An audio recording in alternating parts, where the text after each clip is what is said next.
Before the next episode of X Job Downloaded starts, I have a big favour to ask.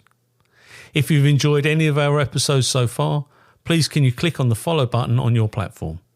I'm on Apple, Spotify, Google, Amazon and YouTube. It costs nothing to follow, but makes a real difference to me as a podcast producer. Thank you. My name is Paul M'Leary, and for 30 years I served with Essex Police. During that time, I interviewed suspects for murders, rapes, extortions and violent crimes. Now, I interview former members of the police and military and others who have done exceptional things in their lives. Sit back and listen to X Job Downloaded. This interview is being tape recorded. My name is Paul M'Leary and this is X Job Downloaded. And today I have the pleasure of interviewing Fay Hepworth. Now, Fay is 81 years young, a former Wren, absolutely fascinating life story, who went on to work within the probation service. Fay, thank you so much for having me here on this awful, wet winter day, yeah. Right. So, Fay, I ask everybody, where did it all begin for you? Where are you from and what is your background? Right. Well, I was born in Northampton and my parents had met during the war. My father is a real Irishman who used to regale us with his singing of Fill the Fluter's Ball and the mountains of Mourne sweep down to the sea. And for whatever reason, he decided he would join the British Army. And so he obviously fought during the war in the Western Desert and Alamein and places. Wow. And he met my mum during the war. And in fact, they met at the Mayfair Hotel in London. And I believe it was bombed just shortly after they'd met in 1941. And they were married in 41. And I was born in 42 in the Barratt Nursing Home in Northampton. And so we went to live with my grandmother. My father was away, and at some point he must have come back, because then my brother was born 2 years later. So was Northampton where your mum was from? Well, she was from this tiny village called Slapton, which is near Towcester, which is near Northampton. And so, yeah, she's from the Midlands, really. Yeah, wow. She was one of 4 children. And my grandmother was wonderful. She was an organist at the local church. And I used to love going there. And you could lie in the back garden and you could hear all the cars going round in Silverstone. So it was that close. Yeah. A different era. So you're a war child? I'm a war baby, absolutely. Absolutely. What is your earliest recollection of living in that area? I haven't got much recollection of actually living there, but when my father left the army after the war, we came over to live in Northern Ireland, and we lived in Enniskillen, and he worked for Esso Petroleum. I'm not quite sure exactly what. He was a manager or something. And we used to go back to Slapton. And my memories of going on the boat across from Belfast to Liverpool, and the water lapping on the side of the ship and pulling in at the docks in Liverpool and then driving down. He would hire a car and we'd drive down to Slapton. I've got memories of that. And my mother's eldest brother was a guy called Willoughby, and they used to call him Uncle Bib. And he used to take us out in an old Ford, and we'd go to places like Woburn Abbey. Fantastic. And he was hilarious because his wife, Auntie Joan, was terribly prim. And he used to, the nude statues in Woburn Abbey, go, oh, look. And she'd go, do stop it, Willoughby, do stop it. Hilarious. Excuse me. How long did you spend in Northern Ireland then? So, I went to school. We lived in Enniskillen. I went to, first school was there. Then we moved to Whitehead, and I went to Whitehead Girls' School. Then we moved to Belfast. And I was at some primary school called Orangefield, and I was developing a Northern Irish accent, and my parents were very anti that. Anyway, I passed the 11 plus, and I went to one of the best schools, and it was also a boarding school and a public school, Ashley House School for Girls in Windsor Avenue in Belfast. But why was your father so anti the Irish accent? Because I'm assuming he's from Northern Ireland. No, he's from Southern Ireland. Oh, okay. He was from a place called Termonfechan in County Dundalk. Wow. And so he was very Southern Irish. And the family originally were what you call the landed gentry. They came over from Scotland years before that. And that half of the family, my father's half of the family, were very posh. Yeah. What regiment was your father in during the Second He was in the World 8th Hussars. War? Oh, was he? Yeah. And yeah. was he an officer in the Hussars? Oh, God, yeah, he was a captain. I think that's what my mother fell in love with him in his uniform in London. The when they met. Hussars. Yeah. I don't even know if the Hussars are still going. I think they've amalgamated. Oh, probably. Yeah, because Monty was around. Monty was out in the Western Desert as well, Montgomery. Yeah, and because they're an armoured division, they no longer rode horses at that point. They were driving around in tanks. Yeah, they were, yeah. What was that like, though? Because we're talking about Northern Ireland before the Troubles. Yes. What was that like as a child? Well, again, there was big divides. You know, thou did not speak to a Roman Catholic, for example, and all that sort of thing. I mean, you know, but I wasn't really aware of it. No. I loved going to school because it meant 2 bus journeys from where we lived to where I got to school. And then also, I used to have time off to go to the Royal Victoria Hospital to get my teeth straightened. Oh. And that meant a whole morning off school, which was great as well. Fantastic. So we just didn't associate with Roman Catholics at all. So how old were you when you started school and going in on the bus? Well, 11, because I passed the 11th Right, class. I see. Yeah. 11. So this is 1953? Yep. 1953. 53, yeah. And popular culture was changing then as well. We were moving away from certain things, and the music was changing. And how did that impact on you? Well, my father liked popular music. I always remember Tommy Steele singing the blues. Yeah. And they bought me the music, and I've still got the piano music for it, and I can still play it, kind of thing. Whereas I was more interested in classical stuff, but they weren't. I had a group of friends whose parents were quite knowledgeable about this, and we used to have these meetings, you know, once a week to go and listen to play music by Beethoven and Mozart and stuff. But I don't think my parents were that impressed. It's funny, isn't it? You'd expect it to be the other way round, where you'd be into the more popular stuff. And, I mean, but my father loved singing. They also drank a lot, an awful lot. I'm quite convinced that they were alcoholic. We used to be left sitting in the car because children were not allowed into pubs. No, they were not. My memories of sitting in a car in Belfast and then him driving home. One of my very worst memories was the day of the coronation. We didn't have a television, but they had a group of friends in Bangor who had televisions. Not one, but 2. So there was one for the kids and one for the adults. They had some money then. Yeah, they did. And I just remember my father drank loads. And driving home, he was going flat out. And my brother and I, he wasn't so aware because he was 2 years younger, sitting in the back. And I was really scared. And my mother shouted at him to slow down. So then he did the opposite. And we crept along at 5 miles an hour. And that is one of my abiding memories of the coronation in 1953. Wow.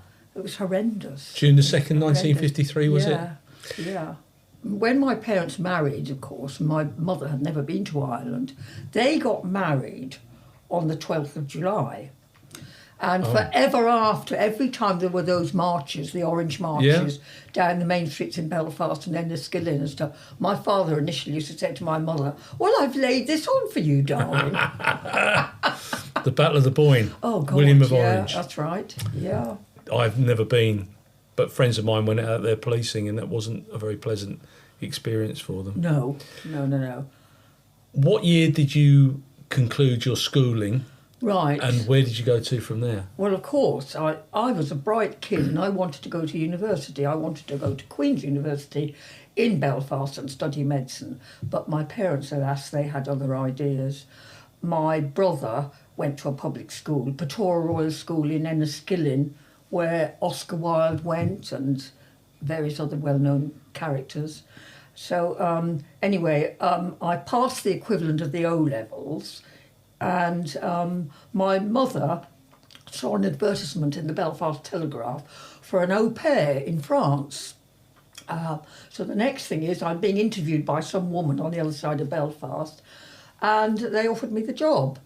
And the next thing is I'm on an aircraft from Belfast to Le Bourget in Paris. I land at Le Bourget airport. I'm met by Bernard and Madeleine Lapère, who are the family with 3 daughters that I'm supposed to be looking after, and his mother. And we go to her flat, and they're yak, yak, yak, yak in French, and I'm thinking, oh, God, what are they talking about?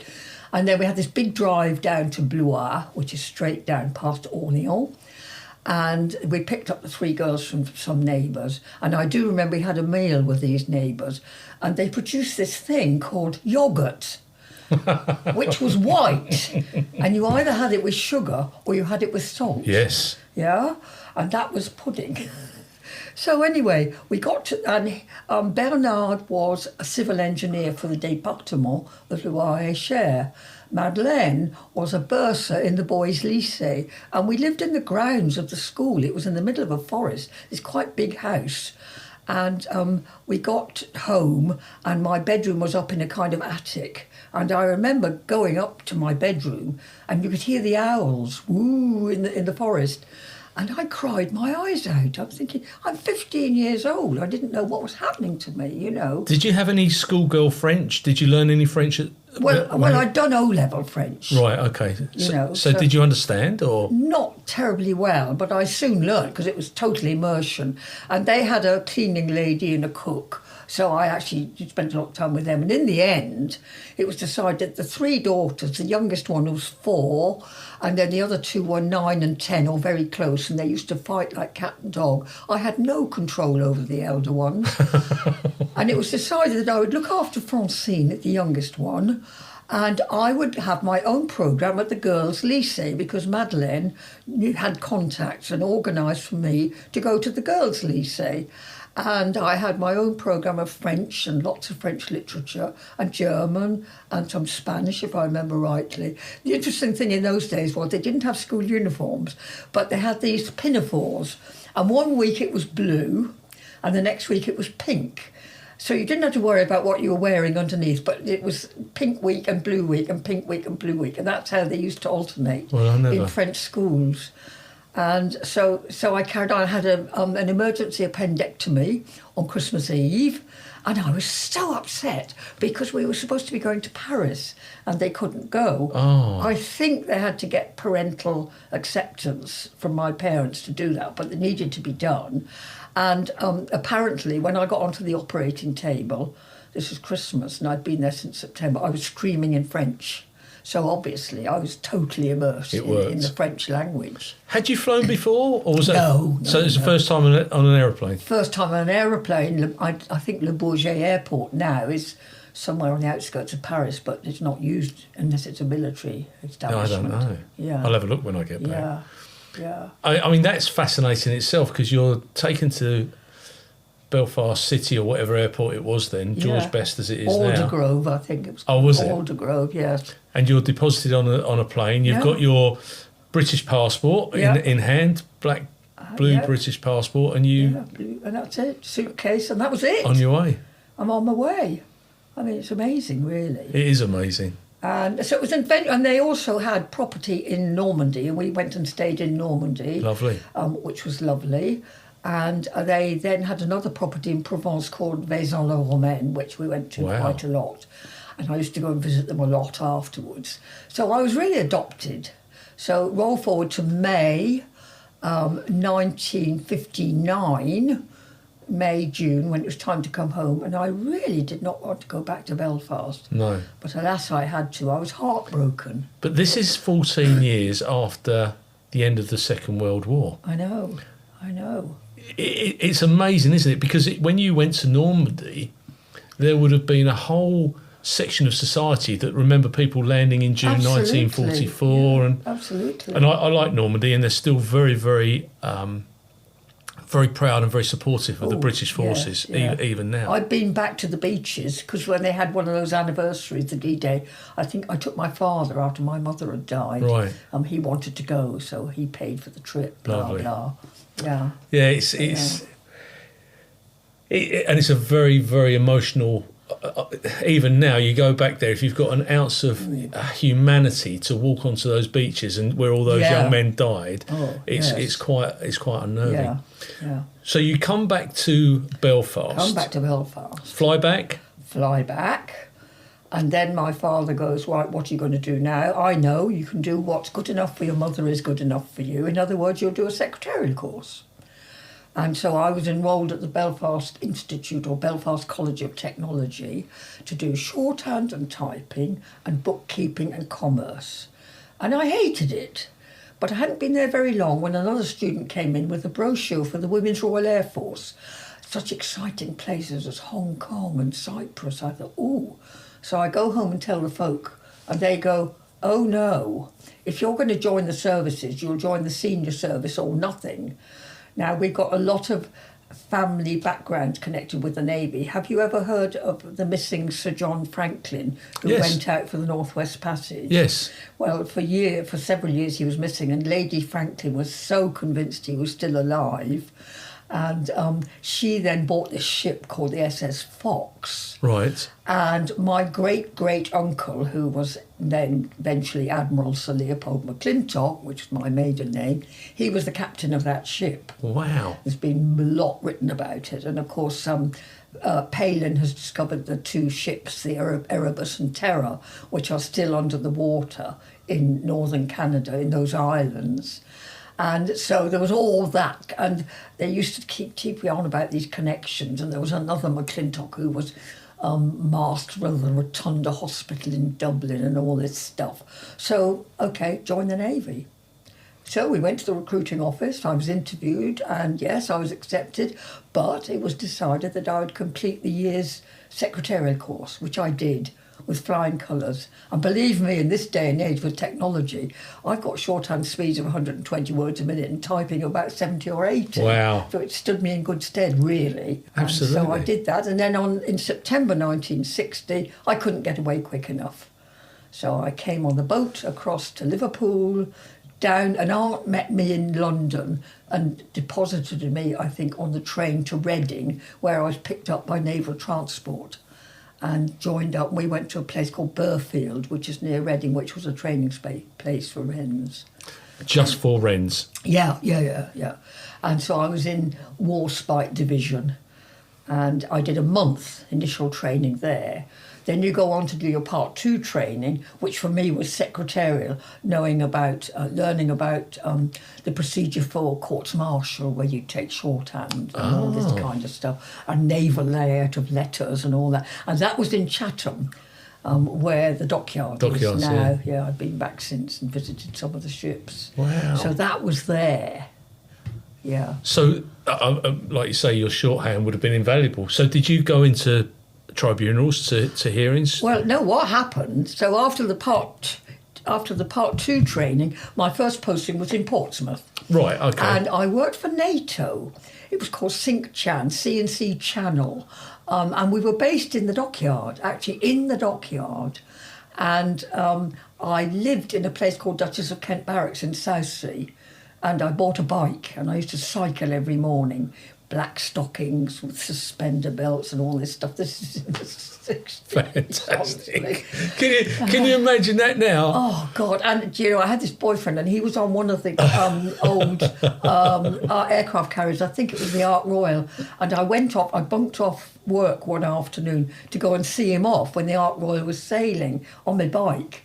And I'm riding through the dockyard, and of course there's all these tramline things, and the pedals, the wheels got stuck in the tramlines, and I came off back to work with holy stockings and everything else. So I can't remember. I think we had quite a lot to do with NATO operations, right. Typing up operations and stuff.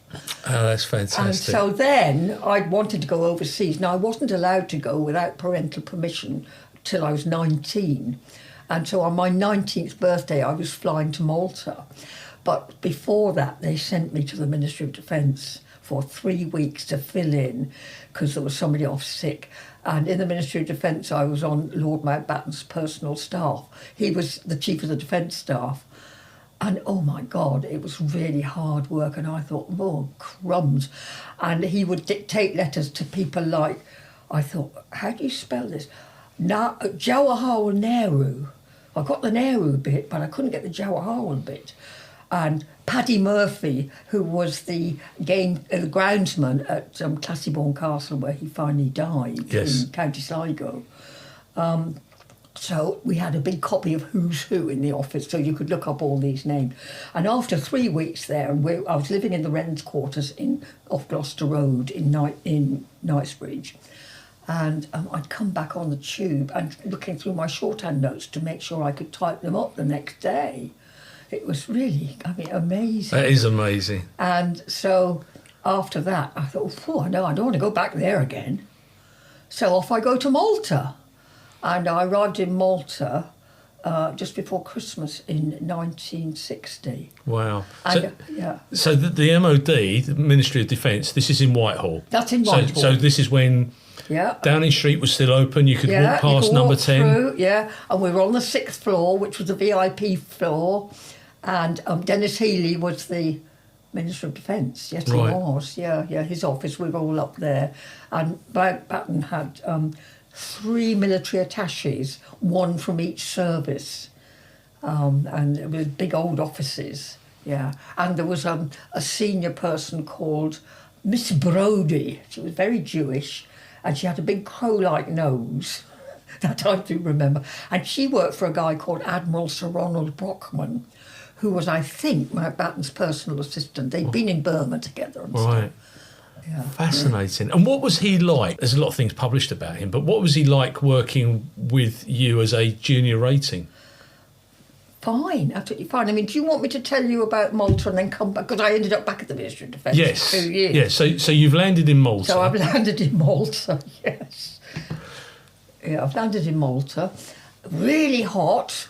And got to the Wren's quarters, Whitehall Mansions. It overlooked in Cedar Creek, and there were 3 or 4 minesweepers anchored in the creek, and it was so smelly up the end. It was really foul smelling, and so I worked in the NATO headquarters there, and because I spoke fluent French, I ended up working in the French National Office with these French matelots, which was great fun. And I had an American boyfriend called Arthur, and he drove the admiral, the American admiral, around. And he had a flat in a place called Birkirkara. And I remember I was there when President Kennedy was shot in 1963. Yeah. In November 63. November 63, yeah. And because all the Americans, because they were all in Malta, and it was terrible. Yeah. So we had 6 nations there. We had Britain, we had America, we had France, we had Italy, we had Turkey, and I can't remember the other one, but there were 6 nations all represented out there. They did a lot of military exercises in the Mediterranean. Yeah. And so initially, before going to the French National Office, I was in this typing pool, and they had this, if you can picture, a big round table in the middle of the room. It was called a collating table, and there were 2 layers to it, and they went round. You stood in one place, and you had one of those rubber finger stool things, and you used to collate the papers, and I used to move this thing so quickly that my colleagues couldn't keep up, and you're trying to take the paper off, and then it all had to be checked and security cleared, page 1 of 160, copy number 67, and all this stuff. Fascinating. It was, oh God, yeah. You'd lived in France and you lived in Malta. Yes, yeah. But at that time, you were probably quite unique because people didn't live overseas unless they were with the military. That's true. I do remember in the Renery, we were they called them cabins, we were in a room, there was 6 in the room, and I feel rather guilty about this because I do remember going up to the room, or the cabin it was called, one day, opened the door, and 2 of the Wrens were in a big embrace. Right. And I thought, oh my God, what's this? Yeah. And I remember reporting them. I can't believe I did that. But would you, But that was that was part of the military regs then, wasn't it? Absolutely. And I subsequently, Jackie and Sandra, I do remember seeing Jackie afterwards in Civvy Street. I can't remember how, when, why, or what, but yeah. Did they get dismissed from the service? I don't think they did. No. There was something quite. And then, of course, the boyfriend. We were going on a cruise of the Greek islands. Well, my parents were very anti. They wrote to the chief officer and all the rest. Did of it. they? Oh God. And but I still went. Had a lovely time, and we went to places like Mykonos, when there was hardly anybody there. We went up the Parthenon to the Acropolis. I'm not sure you could do that nowadays. So when you say cruising, what type of vessel did you go on? Like a carry-on cruising type? Well, it was just a ship from Piraeus. I'm not quite sure how Yeah. much Piraeus in Greece. And of course, the other thing is, when you're in the services, you get 3 free railway warrants per annum in the UK. Right. Which, of course, is quite useful if you live in a place like Belfast. But in Malta, of course, you can't do that. So they give you a flight. Oh, okay. So the first year, with another Wren, whom I'm still in touch with, we flew to Catania in Sicily. And we went youth hosteling all round Italy. And we decided we would get to our furthest point first, which was Venice. So we had 2 overnight trips on the train. Oh, and the Italian men would pester us. It was horrible. And so we got to Venice. And then you couldn't get into the youth hostel till it opened at 6 o'clock at night. We're sitting in this caff trying to stay awake, kind of thing. So we went to Venice, we went to Milan, we went to Genoa. And then we came down via Florence, and the youth hostel there was a kind of castle on the outskirts of Florence, Rome, and then we went to Pisa, and I remember, or Pisa first, then Rome. One of them had rats in it, I think that was in Pisa. And then finally back to Catania. And then the second year, guess where we went? A free flight, and I went with Art to Tripoli, because there was a Naval Air Force base there called Wheelas. Weelas. And so I went there, and that was marvellous because we had a trip to a place called Leptis Magna, which is an old Roman ruins outside Tripoli. It's really quite well known, a lot of architecture there and stuff. So what year was that? So that was in 1963.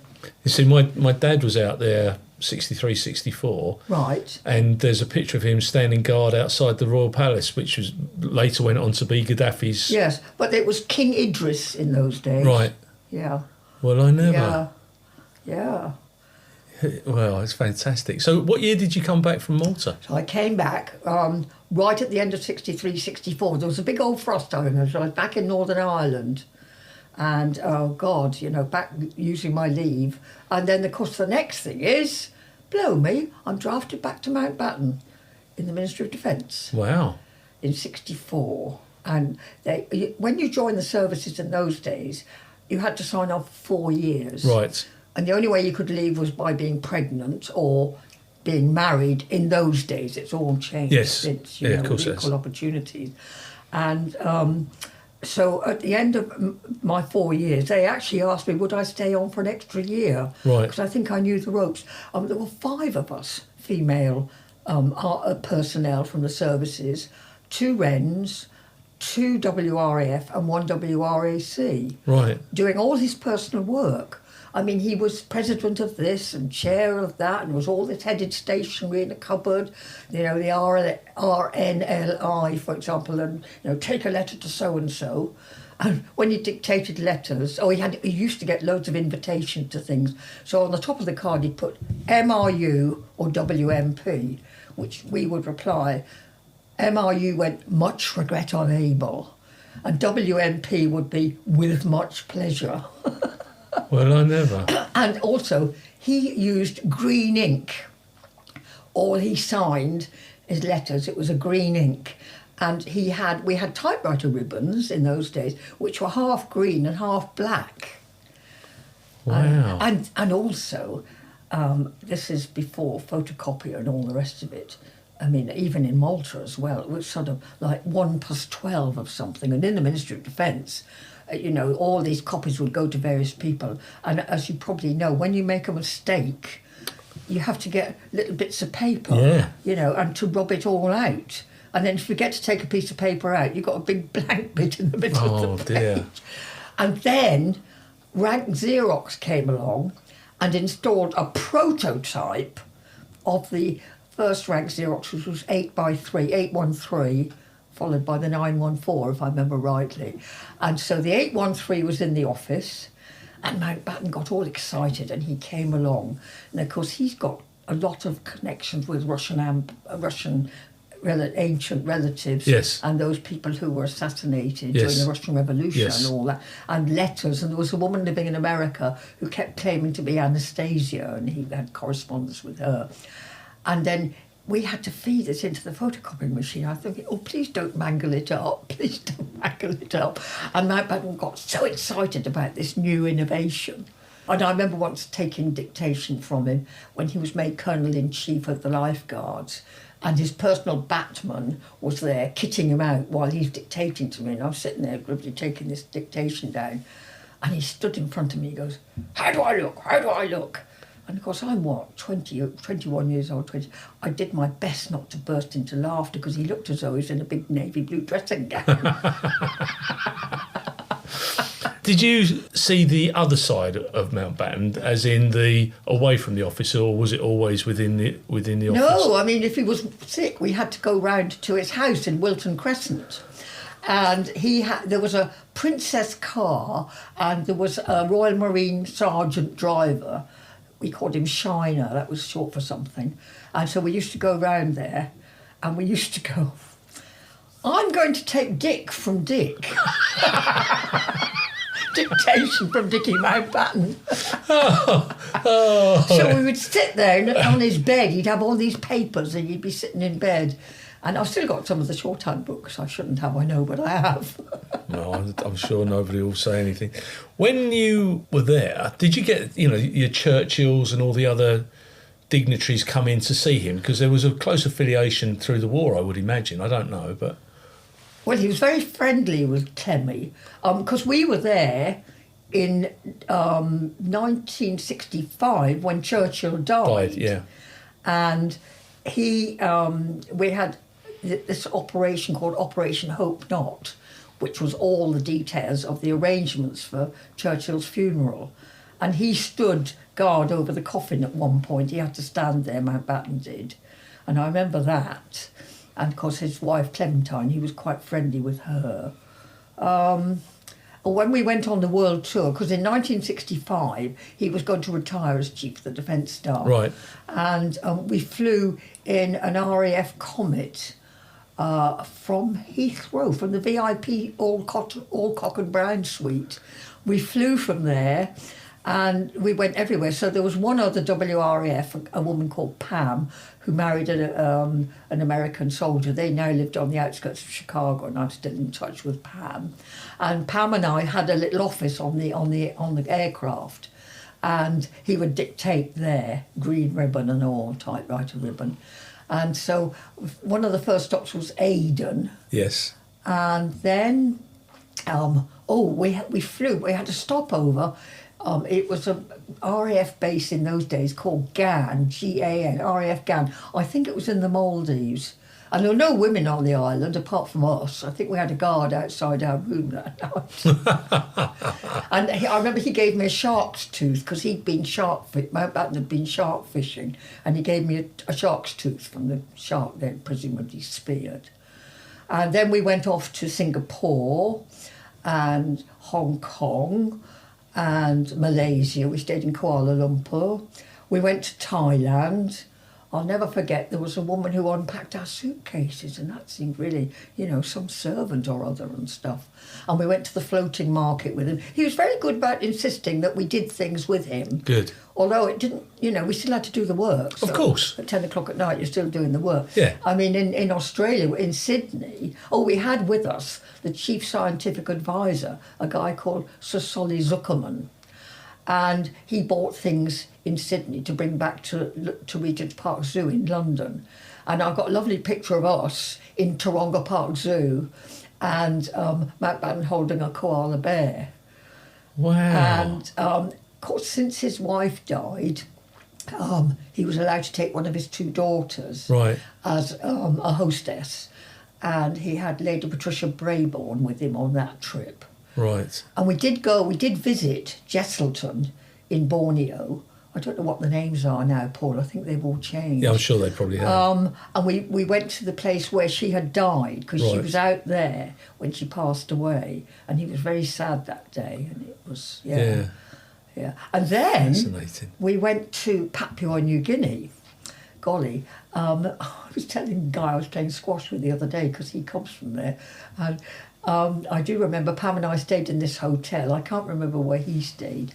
And the waiters had a kind of loincloth on, and they were all barefoot, and they'd stomp around and bring us our breakfast. And Mountbatten went to open an airport at Mount Hagen. Only we weren't allowed to go with him. I can't remember what we did do. But that was interesting. And then after that, we went to Australia. We went to Canberra.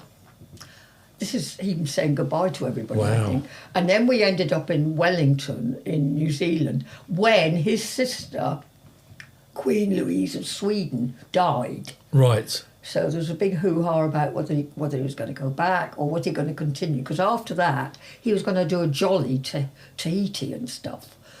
I think he did the jolly. And we, Pam and I, weren't allowed to go with him. The Treasury wouldn't pay really? for us. So we had to fly home. First of all, we had to fly all across Australia in an Australian Air Force Hastings aircraft. And it was full of all these Maori soldiers playing the ukulele and stuff. And it took about 4 days to get across Australia. And then we ended up finally in Singapore, and we caught a troop plane from Singapore back to Heathrow. That's fantastic. So that was in March. I've got quite an extensive tour diary and stuff. And that's where I got my shorthand notes from, when you would write to people like Tunku Abdul Rahman saying thank you for your hospitality and all this stuff. And then we had another trip to Canada and America and the West Indies. By this time, he was doing some he was heading up an inquiry into immigration in the UK. Surprise, surprise. And that's why we went to the West Indies. But our first stop was Canada, and I do remember going to Ottawa.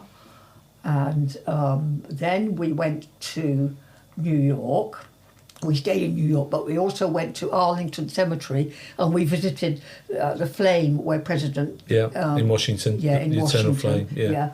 Well, the funny thing, I tell you, coming back from Washington, and we were in a United States Air Force aircraft, and we're flying back from Washington, and he's dictating letters, and all of a sudden somebody from the cockpit comes down and says, we can't land here because there's some problem with the landing gear. Oh, my life. Not locking into position. And so we were going to divert south of New York to Andrews Air Force Base, right, where I think the commanding officer had to get himself together and get out, get his uniform on quickly, with a member of the royal family landing. And so, anyway, we're on this aircraft, and the crew come along and explain about the emergency procedure, letting down those where you roll down, the things to escape from the aircraft. Yeah. And I'm thinking, I don't know whether I bothered to take this dictation down, because I may not be here to type it back. And Brockman, Vice Admiral Ronald Brockman, was there. And he goes, do you remember in Borneo when this happened? And I'm thinking, oh my God, shut up. We're all going to die. We're all going to die. Anyway, when we arrived, and Mountbatten, it didn't take much to get him excited.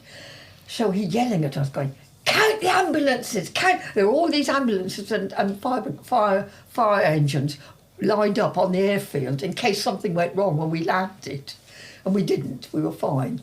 Wow. And then there was a big old rush to get him back up the New Jersey Turnpike to New York, because he had a thing with Shirley MacLaine, and I think he was going to some theatre with Shirley MacLaine, so, we had to come back. He liked his ladies, didn't he? Oh, God, yeah. There was a French woman called Yolande or Yola in Paris whom we used to see as well. Yeah. Yes. Yeah.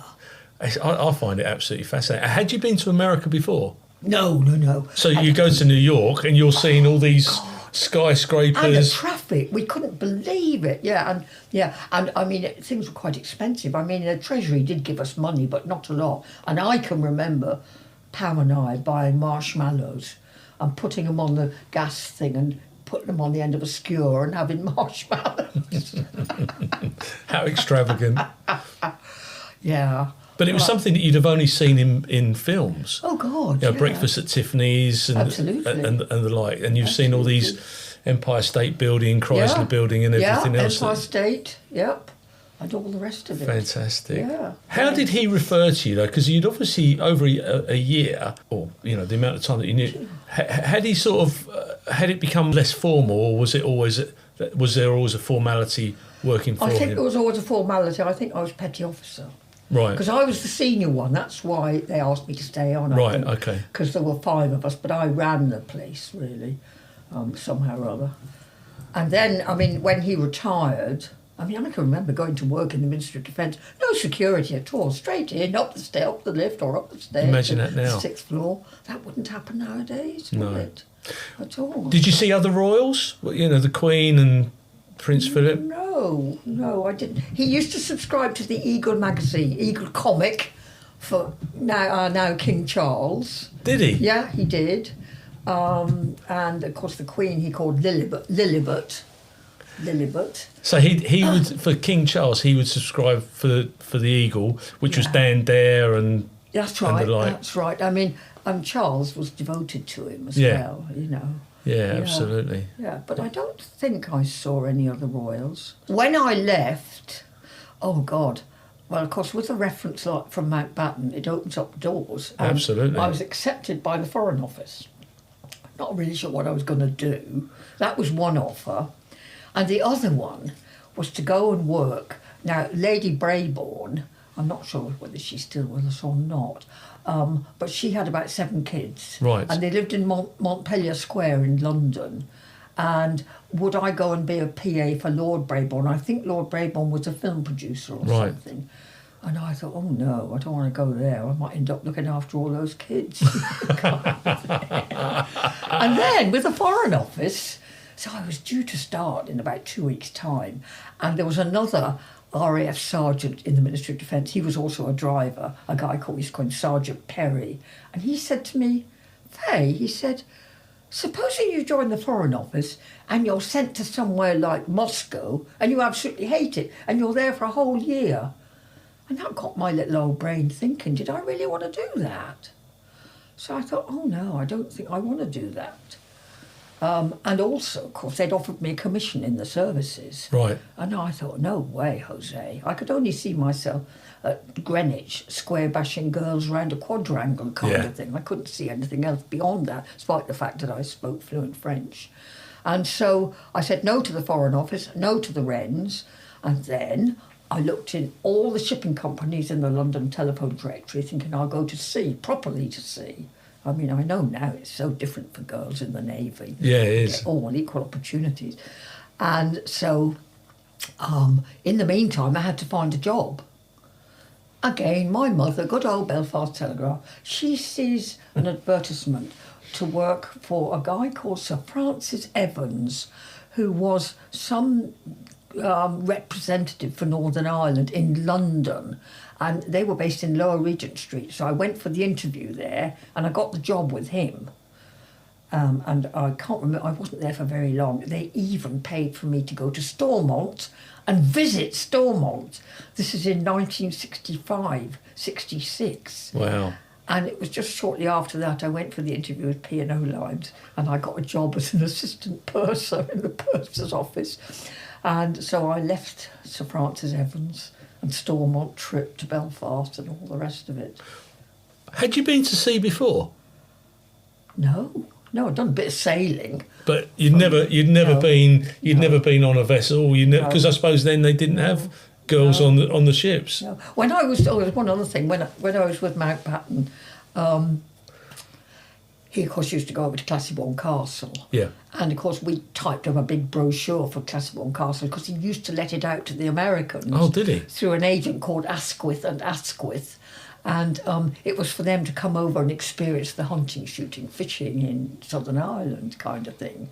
And then he would go over for the whole of the summer holidays with all his extended family and all the rest. But he would fly from Northolt, I think, to RAF Ballykelly. And of course, I lived in Ireland, didn't I? Yes. And so once I went over with him on the aircraft. It wasn't a very big aircraft. And I was mortified because my parents were there to meet me. Oh, and guess what? They'd put something in. I've still got the cutting somewhere. Oh, Wren travels home with Mountbatten on a plane. I thought, oh, for God's sake, you know. That's fantastic. So, that is absolutely fantastic. I mean, at the time, you probably thought, oh, my life. But now, looking back at, 58 years on, it's absolutely fantastic. And was it County Mayo where his... County Sligo. County Sligo. Yeah.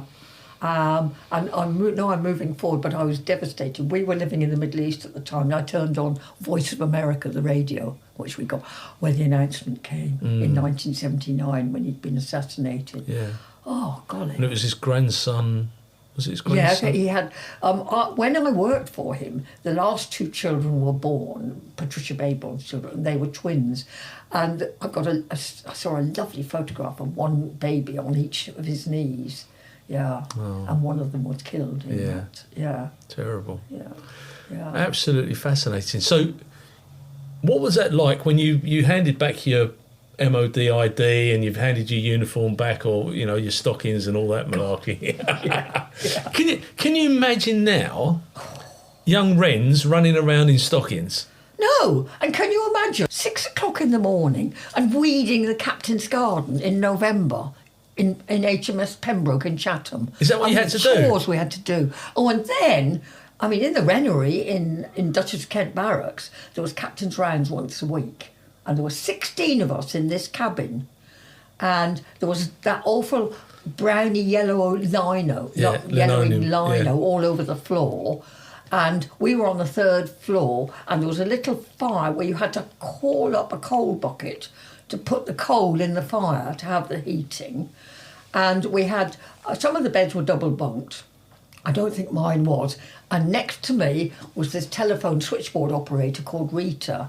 And she came from Crewe, and her dad was a porter on Crewe railway station. And I'll never forget, she had this little bluebird tattoo on her shoulder. I came from such insular background. I hadn't met the wide world at this point. And our first payday was something like £4.50. And I stupidly, I'd left the money in the envelope on my bed, and when I came back, it was gone. No. Well, I was so innocent. And that was a month's wages? That was a week, £4.50. But I think we got paid by fortnight. Right, okay. But, oh, God. Yeah. You live and learn, don't you? Yeah, you do. You do. Like I say, I find it fascinating because I don't even think Chatham's there as a dockyard anymore for Royal Navy. No, well, they got ships there. I've taken the grandkids as well, and been on. I went round the submarine, and I'm going, oh, these are the heads. And there's some people behind me said, you should be a guide because the heads is the loos. Loos, yeah. When you've left the military, you obviously maintained those friendships that you'd built over that time. Yeah. But let's go back to communications, because of those days, you didn't have mobile phones. There was no WhatsApp. No. How often would you write to your parents in Northern Ireland, or how often would you communicate with them? Very rarely. But when I left the sea, I shared a flat with 3 other girls in Greycoat Gardens, which is behind what was then the Army and Navy stores in Victoria Street. One of the girls worked at the switchboard round the corner. Right. And when she was on, she would connect me for nothing to Northern Ireland. Wow. Occasionally to speak to. So would you have to go round to the exchange? No, to the switchboard? she would do it to the phone. She would connect us Greycoat Gardens to Belfast. Oh, I see. You had a phone in the. We had a phone. Wow. Yeah. You were posh. A phone. Yeah. It was quite a posh. It was Geoffrey Archer's wife who owned the apartment. They were quite posh apartments. Yeah. Yeah. How fascinating. Yeah. Oh, and then it was there. It was when I was working at the for Sir Francis Evans, the Northern Ireland office in Lower Regent Street. I met this guy called Nigel Gunning, and he was a police officer. And I went out with him for ages. Went to France with him. Went all sorts of things. In fact, he was groom at a wedding, a mutual friend. And yeah, so he was from Belfast. Right. Nigel Gunning. I wonder what's happened to him now. Yeah, well, he might be listening to this because God. I do get... There's not people in 90 countries that listen to this. You go to P&O, Yep. and P&O, probably one of the most famous shipping lines in the world. Well, they amalgamated whilst I worked for them because it was Peninsula first, Right. and then Orient Line. It was Peninsula and Orient Line, and they amalgamated Right, together. okay. So I joined them as an assistant purser in the days before equal opportunities, where women had to retire at 40. You couldn't stay on any longer than 40. Really? And that was until fairly recently, believe me, Paul. Anyway, I looked at some of my fellow shipmates. There's one lady called Jill who's no longer with us. And I thought, oh, I don't want to end up like you. You know, she'd been at sea for years. And I thought, oh, because it was a very artificial way of life. We lived like first-class passengers. We would go in East Stewart, never boiled an egg, never did any of that. But the one thing we had to do was work bloody hard because we were also the ship's entertainment. I mean, I can't believe how times have changed. And I swore after 3 years at sea I'd never go to sea again. But last year, I took a cruise, only to Scandinavian countries because I'd never been. But the entertainment, they have these companies based in Keighley in Yorkshire who actually provide all the singers, the dancers, the sound systems and everything. Whereas we did the whole bloody lot. So, for example, we'd be doing Hawaiian night and you dress up in your bikini and your lei and you do this hot dancing. And then there was Roaring Twenties. I've got pictures of me doing the Charleston. And then we'd put on plays, you know. Wanted a Cook. Oh, and Emma Ornett. What's that one? Sailor Beware. I think my voice never went right after that. But, I mean, we did all of that as well. We had to judge fancy dress shows, all sorts of things. And what vessels were you on? I was on the Orsover first, which was about 25,000 tonnes. And in those days it was two class as well, first class and second class. Wow. That was in 66 and 67. I worked in the head office for a bit, then I went to sea, got my uniform and all the rest, and we got white uniform as well, because when we were in the hot countries, we had white uniform. And we used to take out the passengers through the Suez Canal to Australia on the £10 POM scheme. And, oh, golly, and the Bay of Biscay is renowned for being choppy. It is. And people were being seasick all over the place. And I was so happy because I didn't get seasick. And then you don't get bothered because the passengers are all being sick. So let's go back a little bit, because £10 POMs is something that's really dear to my heart, because I've got family that sailed out around that time to... They're in Brisbane now, and you know they're much older. But what was that like? Because these people are starting a new life. I know, and they left everything behind. Everything. Yeah, I know. They saved their money, £10. That's a month's money to sail out to Australia, which they didn't know. They didn't, and then they were in some kind of encampment when they arrived there, and so on. And it can't have been easy. I do remember having to dress up as Father Christmas. The first Christmas, and you had a sack of toys which were labelled girl aged 7, boy aged 8, sort of thing, and you'd be handing these out, and then you get some passenger who'd come up and go, I got the wrong one, it's not for my child, this one.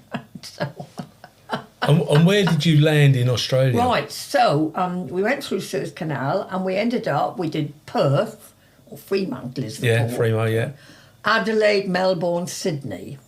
We did those. But we also then did cruising out of Sydney. So the ship would go off to the South Pacific to places like Tonga, Suva, Noumea. And we'd have a shipload of drunken Aussies. And I can remember once the purser saying to me, Fay, can you go and reprimand so-and-so for jumping in the swimming pool with nothing on? And I thought that was hilarious. Wow. And I found it very difficult to reprimand someone.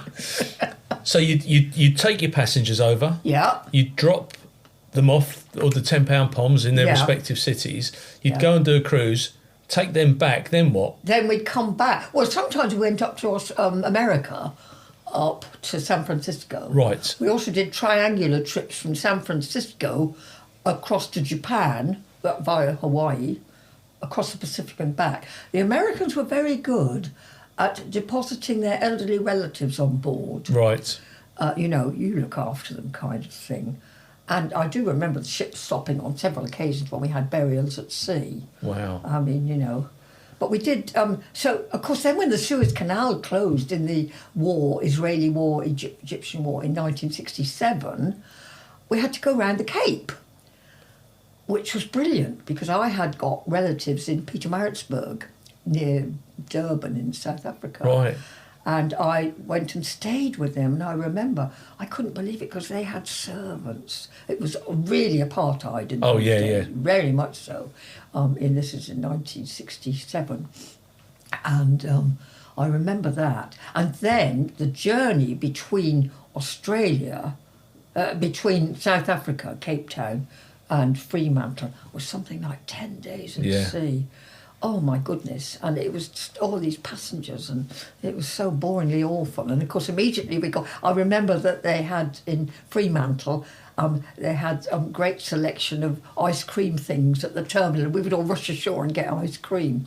But it was good actually because we did get opportunity to see places. I mean, I went in Yokohama, we stopped in Yokohama, and I went on probably one of the first bullet trains to Tokyo. And we used to give passengers who went ashore, we'd give them a little chit in Japanese so that they'd be able to give the taxi driver where the ship was berthed so that they'd come back again. Fantastic. Yeah. So they were happy days. Yeah. You know, every night was a gala night, really. And how long were you there? So I decided that 3 years, thank you very much, was quite enough for me. And in 1968, we were cruising in the Mediterranean, cruising out of Southampton, I think we did 6 Medi cruises in a row. And we used to get the airmail edition of the Times.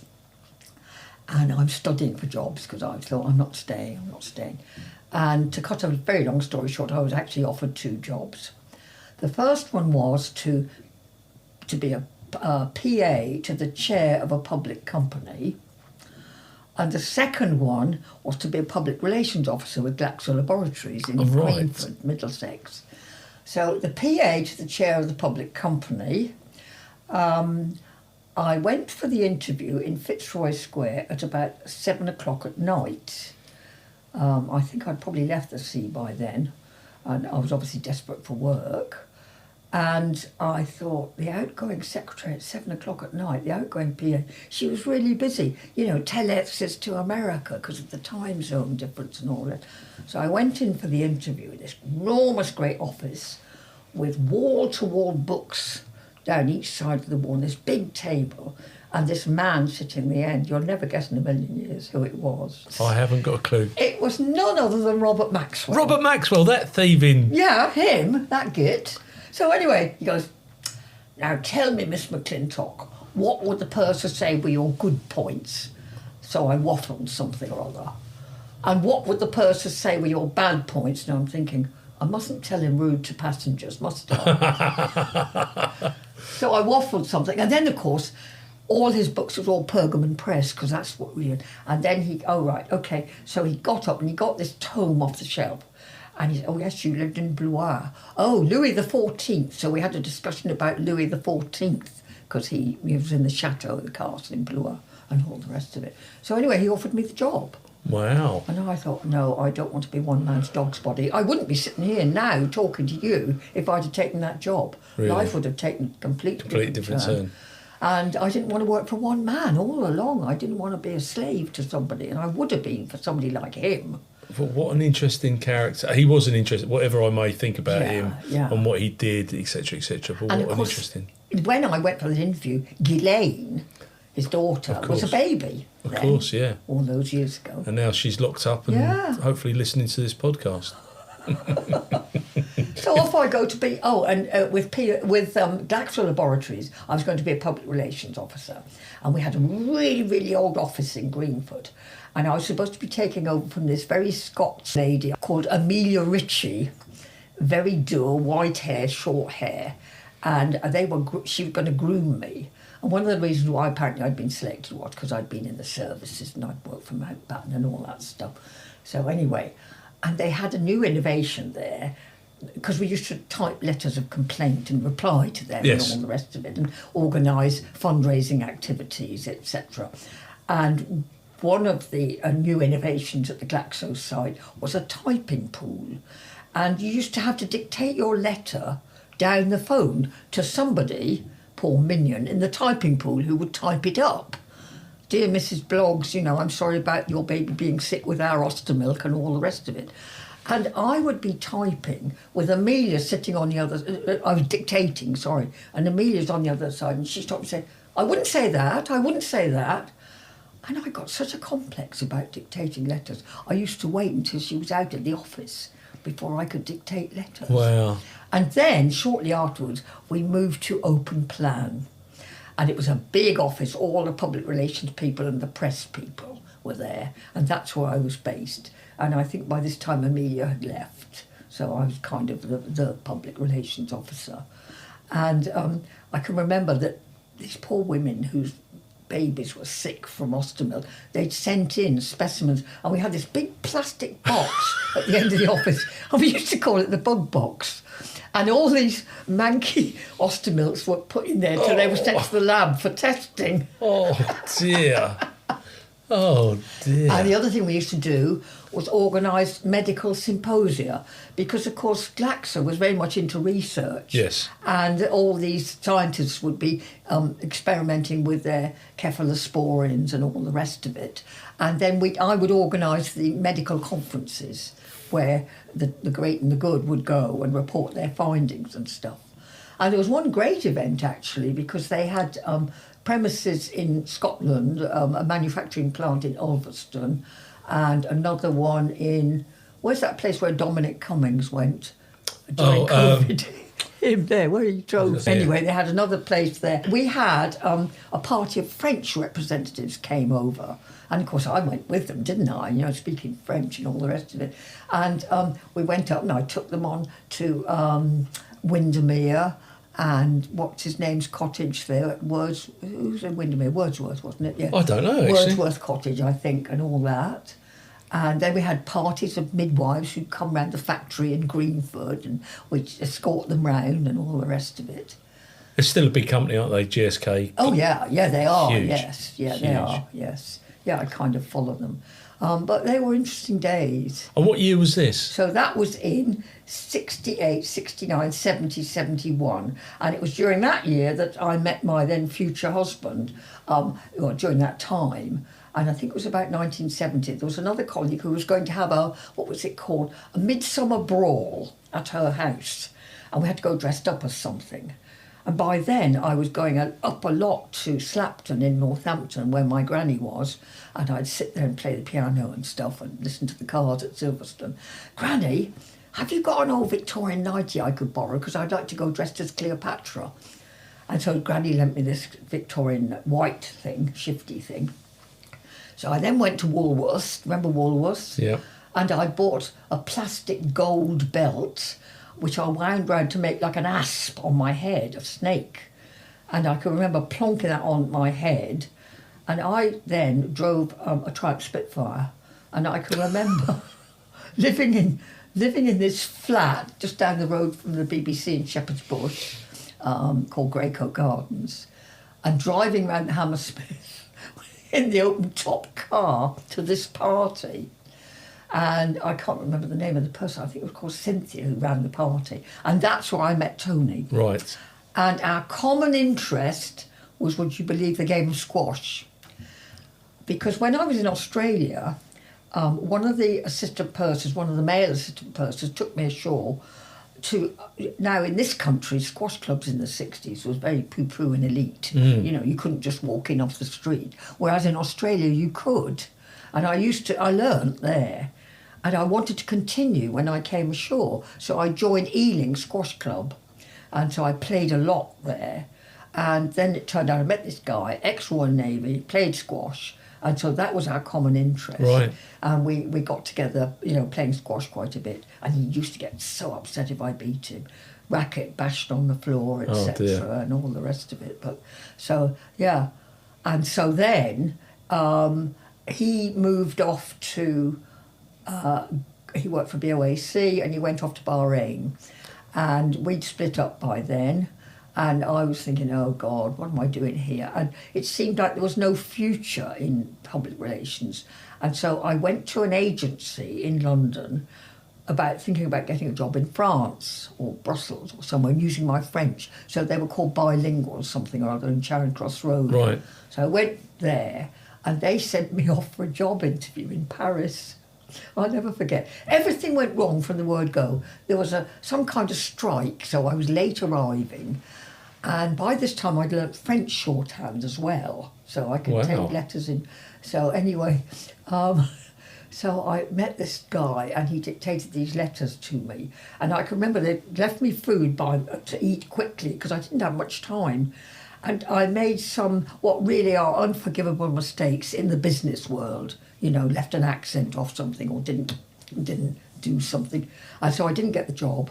I went back to the agency and I said, I think I need to go somewhere where maybe English is spoken. So the long and the short of it was, I ended up in Brussels working for the vice president, a guy called Marv Randall, an American, the vice president of ITT, International Telephones and Telegraphs, their Yellow Pages section, which dealt with Europe and South Africa and the Middle East.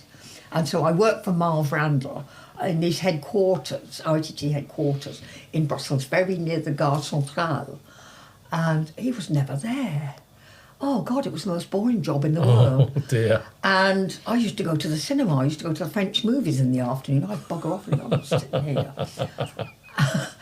Whereas there was another colleague who was religiously doing filing. I'm thinking, filing, boring, you know. And so anyway, and of course, in those days, they had to get my work permit.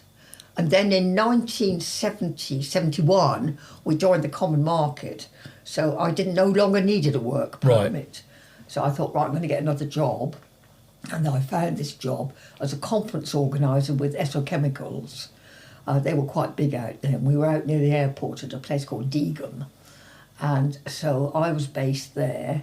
And I used to run these management training conferences at a hotel called the Euro Hotel in Spa, in the Belgian Ardennes, where they do the Formula One. Yeah, Spa, there's a theme there, Silverstone and Spa. Yeah, Spa-Francorchamps, yeah. And so we would do a fortnight at a time. So we'd have a week's worth of hypo execs on the first course, and then we'd stay on and do the second course. And I was involved in typing, organising the speakers. I remember a guy called Professor Hertzberg. I think if we Googled him, we'd find some well-known American, something like that. Oh, and then there was another guy who wrote Future Shock. He came and talked about this book. Toffler, Alvin Toffler was his name. And he came to talk about things. So there was another one who did levitation, if I remember rightly. But it was a merry old time. I did a load of those conferences. With Esso Chemicals. And how long were you in Belgium for? Well, so in 1971, I went in 70 or 71, 72 or 73, I had a letter from Tony in Bahrain saying, I hear that Brussels is the gastronomic centre of Europe, and I know he liked food. He said, I'll come over for a visit.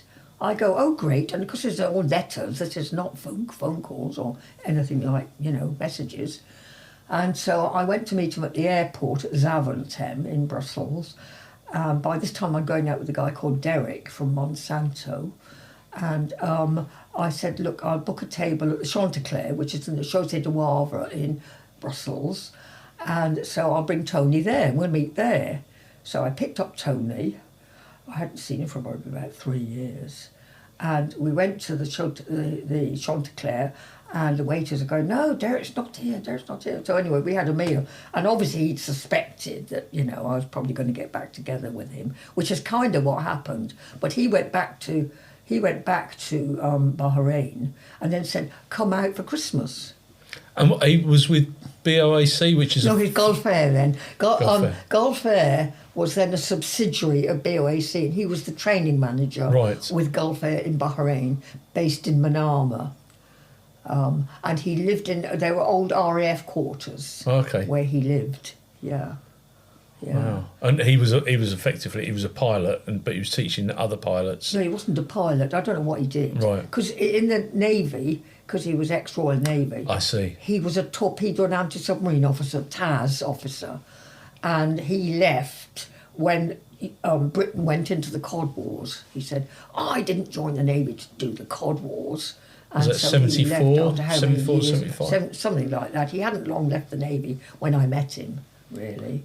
So you go and visit him for Christmas? I visit him for Christmas, we get engaged. So then, getting the marriage sorted was going to be in Brussels. And he'd been married before. So I had to get a copy of his decree nisi, translated into French. He's in Bahrain, all sorts of things, about getting married. And we got married in the Hotel de Ville, which is a big Gothic building on the Grand Place. And that's where we got married in April of 1974, I think it was. Right. Yeah. And then went straight back out to Bahrain. And what was that like? That. You've done a few things that are out of the ordinary. Now they're accepted as being part and parcel of daily life. You join the Wrens, you meet Robert Maxwell, you go and live in Belgium, and now you're moving to Bahrain, and you've already been around the world. Yeah, I know. What was that like, a female going to a Middle Eastern country? I was also going to be working for Essar Chemicals. I got a transfer. They had an office out there. Right. So that was interesting because I was working, coupled with the fact that I was able to drive in Bahrain. And so I had this tiny little Toyota. It was a sort of lime green coloured Toyota. And Tony bought this great big American thing called a Plymouth Sebring. Yeah. Awful great bloody thing. Because, the island's only about 20 miles long. Why did he want such a big car? But anyway, so I used to drive to work every day. And there was an office boy called Mohammed who used to do his prayers, 5 times a day kind of thing. And I remember once going into the market in the centre of Panama to get supplies or something, and I came back and I could see this thing hanging down from under the car. And I'm thinking, what's that? And it looked like one of those Davy Crockett hats, with the thing hanging down? Yeah. I got back to the office and I said, Mohammed, can you look under the bonnet of my car? Well, unbeknown to me, or it, I suppose, when I drove off, because we only had a carport, a cat was in there. Oh, God. And obviously it was mangled. So I said, what have you done with it? He said, I've thrown it in the street. I said, go and get it. I don't want to look at it. Put it somewhere. It was awful. That memory. But Mohammed was good. And then he used to transport goats around. And it's the first time I'd ever eaten goat was, he gave me some goat once and so on. Yeah. Used to play squash there. Did you? Oh, goodness me. There was a concrete court open to the skies with chicken wire over the top to stop things blowing in. And it was so hot. Red hot. There, yeah. How long were you out there for? So, let me think. So I got married in 75, 76, came back in about... I came back shortly afterwards because Chantal was born in Bury St Edmunds in 1977, August, so it was sometime back in 76. I wasn't there long. Right. I think Tony had a row with somebody or something and came back. And by this time we'd got our first marital home, which turned out to be in Long Melford. Okay. We had no connections. He's from Yorkshire, I'm from Ireland, and I had a friend in Suffolk who was renovating old properties. And he renovated the Magistrates' Court, as it was then, just down the road from the Bull Hotel, Magistrates' Court, and round the back were policemen's cottages, and we had a cottage there, which we bought for £17,000. I always remember that. And that was in the summer of 1975, 76, when we had the big drought, because we laid the lawn and it all died because we were back in Bahrain. There was nobody to water it. Oh, so you'd gone back to Bahrain? We'd gone back to Bahrain. Yeah, gone back. And then we came home. And then, so Chantal was born in 77. Oh, where was he? He was in Saudi for one birth and Japan for the second birth. He wasn't around for either daughter being born. So he was in Saudi, I think, at that point. And then he came home, and then he got this job in Khor Fakkan. which is the Emirate of Sharjah, where the United Arab Emirates, as they had a big container port there, and he was their manager in this container port. And so we flew out. I was with one daughter and 2 Labrador dogs at this point, because it went dog, daughter, dog, daughter. So we flew out, we arrived at Dubai airport. Only Tony wasn't there to meet me. So there I am with these 2 dogs and this child of about 15, 16 months old.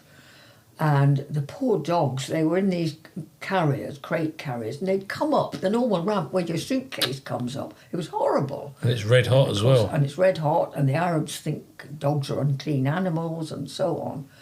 And anyway, finally, some bloke turned up from Marine Transport International with an open truck, and the dogs were in the back on the open truck, and I'm sitting with him in the driver's cabin with the daughter and me. I don't know whether Tony had overslept or whatever it was. I put that as evidence in my affidavit on the following the divorce. How long were you out there then before you got divorced? Well, so I was out there.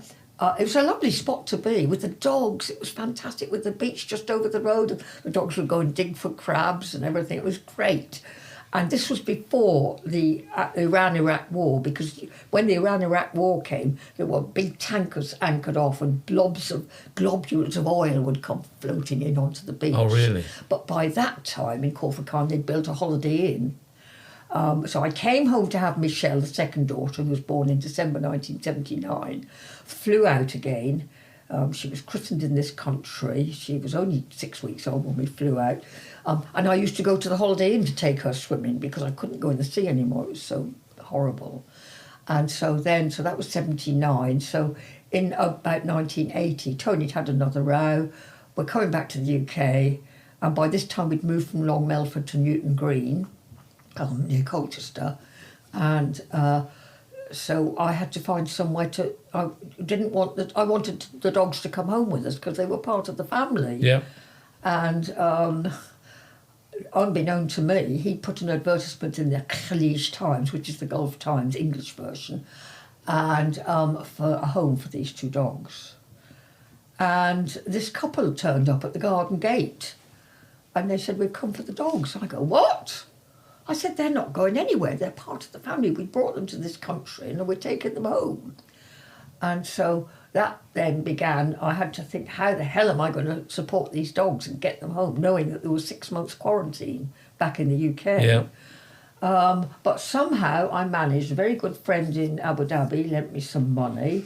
I sold the contents of the bar, because in those days in the Middle East, those who could would have bars and all the rest of it. And then I discovered that when you came back to the UK, there was this thing called child benefit, which I'd never heard of before, because I'd never had kids in the UK. So that was useful as well. And the poor dogs ended up in a quarantine kennels north of Norwich in a village called Acle. Acle, yeah. And we went to visit them once, and then finally we got them home. And had you split up from Tony at this point? No, but it was all very rocky. Yeah. It was all very, very rocky. And he'd come back to the UK, couldn't settle, I can remember we looked at a shop in Halstead of all places. I'm thinking, oh no. And then he started a word processing business. This is right in the days when the first Apple came out. Right. Steve Jobs and all that stuff. And so I was his bloody slave. I would do, so much inputting. And what he would do would be, for example, the local tennis club or the membership would go on their database, feeding in information in the database.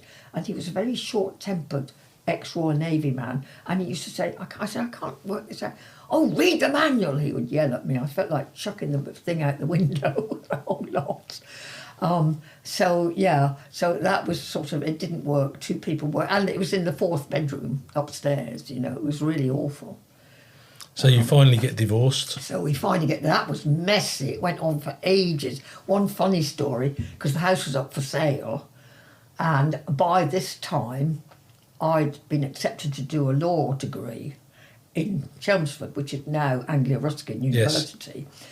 And I had to drive every day from Newton Green to Chelmsford. Wow. I had a little my parents lent me the money, a little, what was it called? Mini Clubman estate, brown. Yes.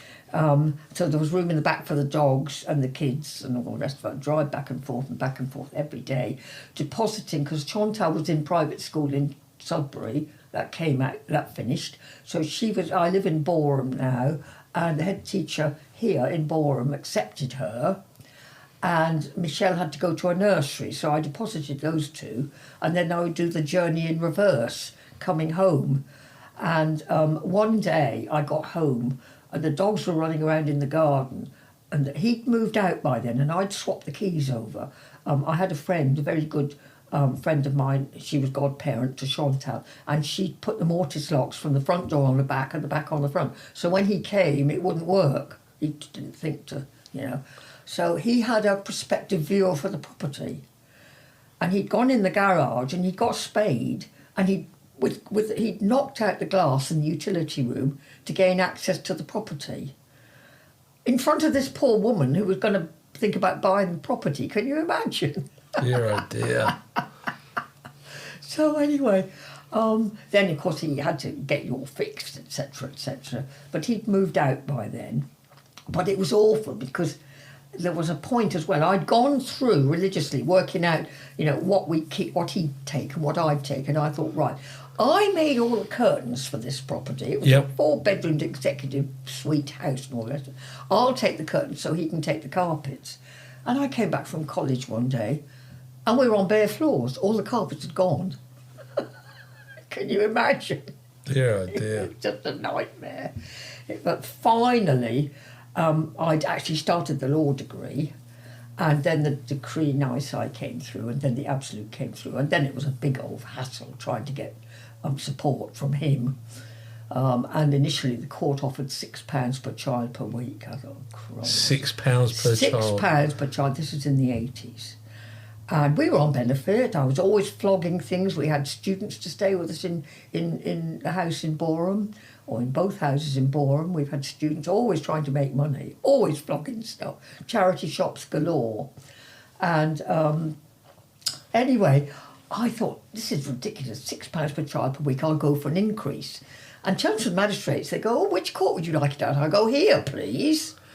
So anyway, I had by then graduated, so this is in 1986, and I hadn't got enough money to go and do my part twos for law, and I got a job with social services. Right. And I started off as an under fives advisor. This is in the days before safeguarding and all that, and my job it included going round to visit childminders and nurseries, and looking at the ratio and all this. I found it totally boring, really. But anyway, it was a job and it paid. And I'd had to have an au pair because of somebody to collect the kids from school because I was working so hard. So anyway, moving back to trying to get some money increase from Tony, booked the day for the court. And I decided, right, I'll drive to the court. And I parked the little old mini Clubman estate in the car park, went to the court. I wasn't represented.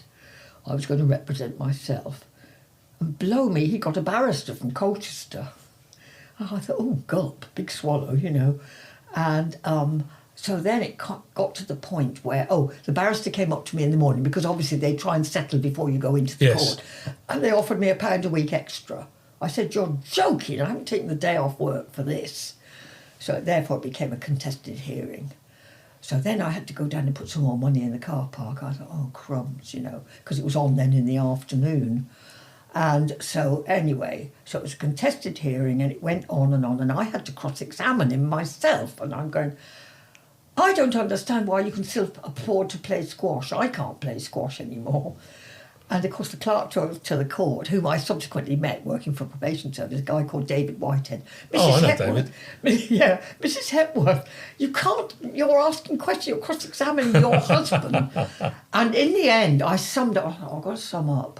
I said, I'm sorry, Your Worships, that I haven't been able to afford legal representation, but I hope I've done right by my daughters.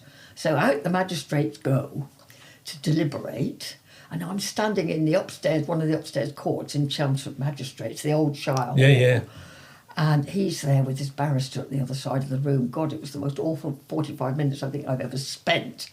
And then they came in. Now, I'd have been happy with £10 per child per week. And guess what, Paul? They offered £15 per child per week. Wow. I was absolutely over the moon. I bet. And I came home and I actually phoned the court. I said, that wasn't per child, was that per week? They said, we haven't got the paperwork back yet. Anyway, so that was it. So hooray, I got that, and I've ended up with a couple of bright kids because, as you know, there's an 11 plus in this county. Yes. And they only went to Bourne Primary here. And first of all, Chantal passed 11 plus and went to the county high school. And then there was a big expectation on Michelle. So anyway, 2 years or 3 scholastic years later, she passed 11 plus and also went to the county high school. Fantastic. So it was great. So it all worked out okay, really. And they both went off to uni. And of course, I'd graduated by then. So anyway, when I was with social services, I found out there was this thing called secondment. And you could go off and do a social work course. And so I did. I thought, right, I'll go and do that. So it was another 2 years at what is now ARU, but it was at Brentwood side, yeah. Sawyers Hall Lane, every day there. Opes still around and all the rest of it. So I did the 2-year social work course. And while I was doing the social work course, towards the end of it, I thought, well, what are they going to do with me? What are Essex County Council going to do with me? So I wrote to them and I said, what have you planned for me after I finish this 2-year degree course? And I never had a reply, honestly, Paul. So the rot set in. By this time, the probation service are recruiting new officers. And I thought, oh, I'll try to be a probation officer. And in those days, what was even better, they had more leave than social workers. And of course, with the children of being a sole parent, it was great. So anyway, long story short, I got a job as a probation officer. And where did you work as a probation officer? So initially, well, my training, I had the 2-year training, I had these placements. The first placement was with Divorce Court Welfare, based in Epping. And I probably think they thought I was quite a good candidate, having been through it all. And I do remember interviewing warring parents and making agreements to present to the court as to how they should proceed. And then the second year, I was in Southend working with offenders, and there was a trainee unit there, and so I had a couple of terms there. I also had the summer holidays. I was in the prison in Chelmsford for a month, I think, or 5 weeks, which was a real eye opener as well. Bet. Yeah. Oh, what sort of people would you deal with from a probation perspective? Well, crumbs. Well, when I was a probation officer, it was all sorts. I mean, sex offenders. I used to run it with another colleague, sex offender group, violent offender groups, writing reports for courts. Of course, my shorthand was very useful interviewing offenders. And, I mean, you know, I'm of the philosophy that they're not all no-hopers. There is good in people. I think you have to think that way. And, you know, it was nice if a good news story, you'd be walking around Chelmsford Market and some young man would come up pushing a buggy with his missus beside him. Look at me now, kind of thing. Look at me, Mrs. Hepworth, you know. And they were good stories. But there were some really foul stories. Murderers, writing reports, interviewing people who'd killed people. And, you know, so it was very varied. But do you think, I mean, I couldn't have done that job, if I'm really honest with you, because I think that certainly from the recidivists' perspective, when you look at people that continue to commit crime, the amount of time, and it would take weeks to get the reports done because you had such an overwhelming workload. Oh, God. Well, it's worse now. Yes, it's bad then, because in those days, we used to go and do home visits and all the rest of it. And then, of course, Essex probation pared down to only having 6 offices in the county. I mean, at one point, there was a little out office in Malden. Now people who live on the Dengies, they have to come all the way to Chelmsford. But don't you think, I mean, the magistrates' court system was set up so that you'd be tried by your peers? Yes, and also you'd have local courts like in Southminster. Yes. You know. So they would know who the local Herbert was, and Indeed. they would make their decisions accordingly. But of course now, and I think it's wrong, whatever I may think about certain members of the criminal fraternity, I think it's wrong that people from Harlow should be expected to go to Colchester. Oh, God, yeah. I mean, who thought that was a good idea? Yeah. The closure of Witham magistrates. Witham, I know well. Or if there was ever one court that they should have kept open, that was the one, because it's in the centre of the county. It's purpose-built. Yep. Absolutely. All gone, all knocked down now, the court building. Yeah. But I think that the probation service had a tough time there, because they were trying hard to do right by every section of society. Yeah. But I think the rot really set in when they privatised so much. This was, when did I leave? I left in 2009, so it was in the year 2000s, and a lot of it was put out to tender, and the really serious offenders remained with probation officers, but it all went pear-shaped. And then we had so many recidivists who reoffended seriously. Yeah. I mean, and, they were... And probation officers, experienced probation officers were leaving. Yes. And now they say, there's been a turnaround. But there's so many inexperienced new people, with the best will in the world. They don't learn overnight, Paul. No, they don't. And they haven't been around the world. They haven't experienced the things that people like you have experienced. Yeah. And the result is that sometimes they're duped by some of the characters that... Oh, easily. Oh, my goodness me. I've become really so cynical. Yeah, of course. And interviewing offenders, you'd say, well, how many drugs do you do a day? What are they? And I think, I'll double that. They're economical with the truth, to say the least. Well, yeah, he's dead now, but we had a chap in Chelmsford called Vance Christopher Lazelle. Yeah. But I remember talking to his probation officer, and the judges, Chris Ball, all the lovely men. Yeah. All those people knew exactly what they were going to give him, and I think that to give you the opportunity as a probation officer, we'll do the report, come back in 6 weeks or 4 weeks, whatever. They could have actually sentenced them on the day. They could have done, but you have to go through the motions. You have to interview the nearest and dearest. Yeah. You have to try and forecast the likelihood of reoffending. Yeah, absolutely. It's bloody difficult. They introduced this system in probation service called OGRES, and it was something about offender assessment or something, and you'd have to feed into a programme what the likelihood is, and it would come out with it's probably, AI nowadays, new systems. But you had the likes of yourself and Gail, and they'd be flitting between the different courts, getting ready for a sentence, and they would continue on the go. And the other thing that's caused a massive problem is the reduction in the members of court staff, generally. And the court buildings, some of them are so dilapidated, I know. They're falling apart with rack in the roof and all the rest of it. And CPS not being in every court. Because we used to have a CPS representative at every hearing. Yeah, of course. But of course now, I don't know what it's like now, but at the time I retired, you'd have one for every 2 courtrooms. So as the officer in the case, I'd end up sitting behind counsel because they didn't have a CPS lawyer to... Yeah. And these are, you're talking about murders and what have you. Of course. Did you meet anybody famous in your probationary days? Infamous, more to the point, I think. Infamous, yeah. Not really. There's one very serious sex offender, and I'll never forget, because the police had tabs on him all the time. He was released from Wandsworth prison, and he came back, and I worked so hard to find him somewhere to live, which I did in Margaretting, in an old people's bungalow complex, where, and he would come in and see me. Oh, first of all, I arranged for the DSS to go and visit him, and then I had to contact the surgery to warn of this guy.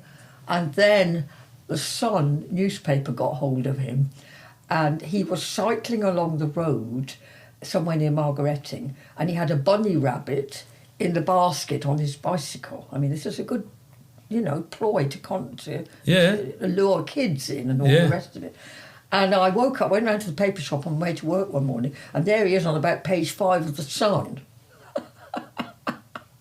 And after that, head office, which was in Witham at the time, went into total meltdown, took my file, took that list. He was actually picked up and put in prison, which I think I objected to because I didn't actually see the point. You know, he was infamous in times past. Right. Yeah, because we had the likes of Sidney Cook and the people involved in the murder of Jason Swift. They lived in this area at one point. But. I remember those people coming. Do you remember that murder down on the way to Batham? There's a big roundabout there, and three or four guys had been killed. Were they in a caravan or something? No, they were in a Range Rover. Yeah, what was the name of that lot? Tate, Tucker and Rolfe, the Essex Boys. Yeah, the Essex Boys. And I remember them appearing initially at Chelmsford Mags, and then I think they went to Crown Worms and Steele were the two suspects that got convicted of that. Yeah, I remember that. Yeah. Essex is a great place to work, very diverse. Yeah. So, you are now retired.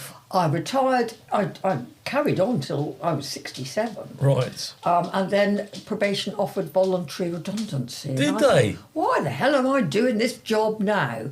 And I tell you what, supervising offenders was a lot easier than supervising staff. I can understand that. You know, doing assessments and thinking, well, I'll give that work, and then they'd come back into the office holding the file. I think, you're going out holding that file. You're not going to leave that file on my desk. Yeah.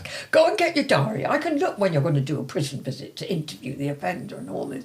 And so I was happy to leave, and I got a kind of lump sum, which was a surprise, and so on. Nice. And at that point, by then, because I'd always loved playing the piano, and my parents had a piano. I had piano lessons at school. That was the best part of that. I bunked off some class to go and have a piano lesson. And then when I went to France, I was absolutely devastated when I came because they'd sold the piano when I got home. Oh, it's gathering dust. And I used to play at my grandmother's.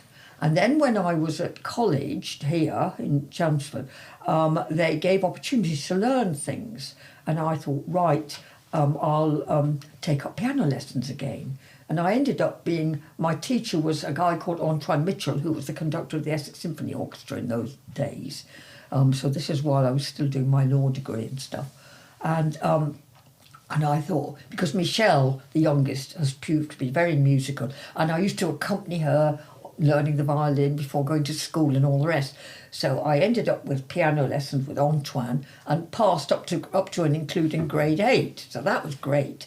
And of course, at the same time, here in Boreham, the girls were in the church choir. And I thought, when I finish my social work course, I'll join the choir. And then I took up singing. And I passed up to and including grade 8 singing.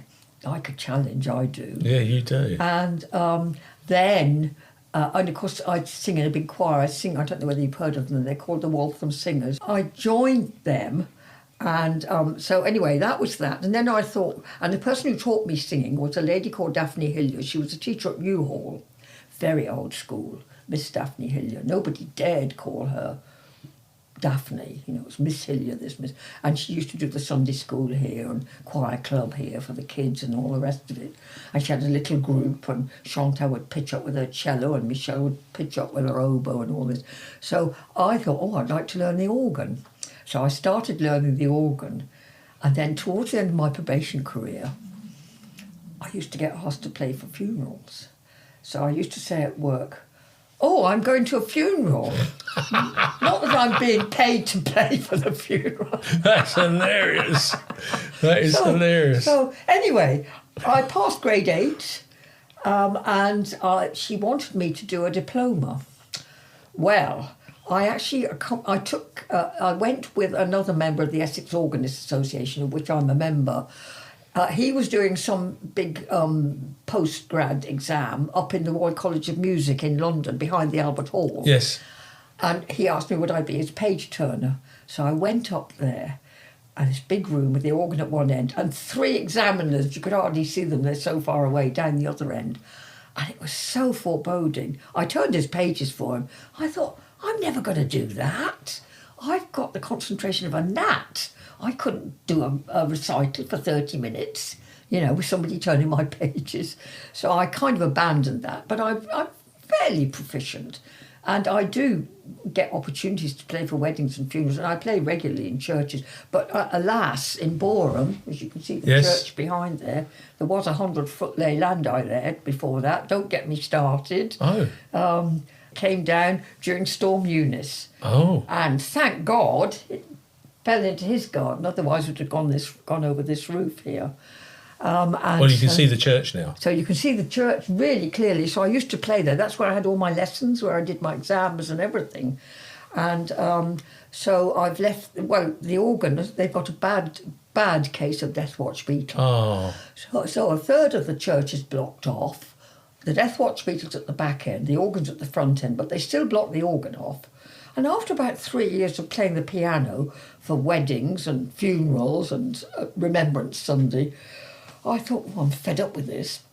Tried to get a campaign to reinstate the organ, but I'm afraid the PCCs have interesting ways of dealing with things, said no. So I said, right, I'm off. So Christmas was gone the year before, I moved, and I play in Great Waltham and Great Leeds. There's 6 churches around there, so I get quite a lot of work from them. I also play at Fairstead, which is near Turley. Yes, know it well. A lovely little church, as well. Yeah. So, and you know, various things. Springfield I've played in and so on. But we have great trips with the Essex organists. Southampton and Portsmouth, playing in the cathedral. Bristol, I went to Bristol and visited a few places there. Fascinating. So I do it. That keeps me busy. The choir keeps me busy. Walking the dogs, because I'm now on my 7th Labrador. Right. What else? Oh, there's the grandkids. I'm going up to Hackney for the day on Saturday. We're going to the Glass Heart. It's some exhibition or other. So, yeah. Fantastic. And then, of course, I wrote my memoirs during lockdown for something to do. You did, and you've written your memoirs to raise money for a dog charity called Wallace Kennels, yes. Wallace Kennels. And where are Wallace Kennels They're based? based in very near Brentwood, a place called, oh God, is it Stondon Massey? Stondon Massey, yeah. Near Brentwood. Yeah. Yeah, that's where Hartley came from, the previous Labrador. And you've raised £1,000. I raised over £1,000, yes. It was so funny because I wanted to give the money to some charity, some doggy charity. And I listened to Radio 4 one day, and there was somebody from the Dogs Trust on, or charity, whatever trust it was. And the high amount of money that some of these execs get awarded themselves. And I thought, I'm not paying for mine, to go there. So I thought a local charity, and the girls agreed with me, a local charity would be far more deserving. Yeah, absolutely. I agree. Yeah. I agree. And you've lived in this area since 83? Since 1983, yes. So Martin Broom was murdered in Sussex Close. That's right, yes. Do you remember that? Yeah, I do very clearly, because I told you earlier on, in order to make money, I had French students staying. Yes. And we had a French student staying. She'd only just arrived after that murder had happened. And she thought this was the best thing since sliced bread. All this publicity around Boreham. Oh, God, I remember that really quite... Was that in about 1988, 89, 89, was 1989. Yes, yeah. I'd gone to Chelmsford on March the 31st, 1989. Right. And that was the first murder that I'd worked on other major crimes, but that's the first murder that I actually worked on. Really? Yeah. I mean, I think it's said, is it not, that the police know who did it? But well, I don't know. They've never brought anybody to justice. No. So it's a very interesting case, and there's, as with everything that Essex Police do, if they don't detect it, they keep it open. So time will tell. I do remember, because I've got some good friends in Sussex Close. Have you? There. And I don't know whether... I mean, the house has been sold, I don't know how many times since, where it happened. Yeah, it was just very strange. He'd been to... I think he'd been diving or been to a swimming pool that evening, and it was all very very strange demise. Yeah. But, I've really enjoyed our chat today. Goodness me, how long have we been talking? Well, we've been going for 2 hours. 2 hours? Oh, this is boring. Well, I don't think it is boring. I think this is the social history that we need to find out about. That's true. Because, That's true. when we trip off this mortal coil, we're not going to have books in the same way that we had books. This is the way that we're going to take it forward. Yeah. You listen to Radio 4. Yeah. These are the conversations that take place, maybe abridged, but actually you're fascinating. The things that you've done are fascinating. Yeah. Do your children or grandchildren know all these stories? I know my 17-year-old granddaughter has read the book. Yeah. I don't know about the others. I know the young, because the two grandkids in Hackney are now aged 10 and 7. The 10-year-old knows I've been in the Wrens because once to school she dressed as a wren to go to school. Oh, lovely. So I don't think they know that much. Are you a member of the association? Of course, Association of Wrens. Yeah. Of course. So my lovely friend Sarah was the chair lady of the Wrens. When? Now, this year. Ah, right. Yeah, so I'm going to be interviewing her in the next couple of weeks because I've known her for nearly 40 years, I suppose. Right. Well, I had a bit of a run-in. It was so funny, actually, because the organisation called Lest We Forget. Lest We Forget, Lest We Forget. They sponsor tickets at Wimbledon. Right. And I had been once in the day when you could take a friend. Now it's only go on your own. And I applied, and I never forget, I came back from Istanbul with a friend I'd been on holidays with, and these tickets were through the letterbox, and I thought, oh, brilliant. And without so much as a thought, I took a photograph of it and put it on Facebook. Look what I've won. Now, I didn't realise at that point that my Facebook at that point was open to the elements, everybody. Now, I mean, the kids have sorted me out since because I'm not very good with technology. And the next thing was I had a phone call from the Association of Wrens at Chesham Place in London saying, you've been on Facebook, can you take it off? I go, oh, I'll try. I'll have a go. I'm just going to play squash. I'll do it when I come back. And I did. And then, so I phoned them up and said, it's off now. It's off. And then the next thing was I had the chair of the Association of Wrens phoning up, very, very officer-like and sort of bossy. I go, jokingly, you see, I said, wouldn't it, because by then they said, people could copy that ticket. Yeah. And I said to her jokingly, wouldn't it be funny if I turned up and somebody turned up, we were on the same seat, sit on my lap? And she goes, that's not going to happen. I go, oh, why not? Because I've cancelled your ticket. No. I've still got it here. Can you send it back to me? And that was it. And everybody at the tennis club was incensed, because I played tennis. They'd say, go, Fay, go, Fay. I'd say, I'm not going all the way to Wimbledon if I can't get... Okay. But the way she spoke to me, honestly, Paul, I thought, I'm glad I didn't do a commission in the services. Thank you very much. How long ago was that? So it's about 2017. Right. Something like that, yeah. Yeah. Well, I've done a talk for them online, actually. They do it during COVID. I actually did a talk about murders and the like. So yeah, how interesting. Yeah, it's good fun. Yeah. Well, look, before we conclude this interview, have you got anything you'd like to add, alter or correct in relation to what we've discussed today? No, I forgot to tell you that when I lived in Brussels, the one thing I did, and I've still got the cup to prove it, I won the Belgian Ladies Squash Championship. Did you really? But I tell this against myself because the only reason why I won it was because the other person called Vicky Miklajak, who lives in Belgium, was always the champion up to then. And she didn't play because she was pregnant. Right. So that's why I won it. And it was just before I got married. That's a hell of an accolade.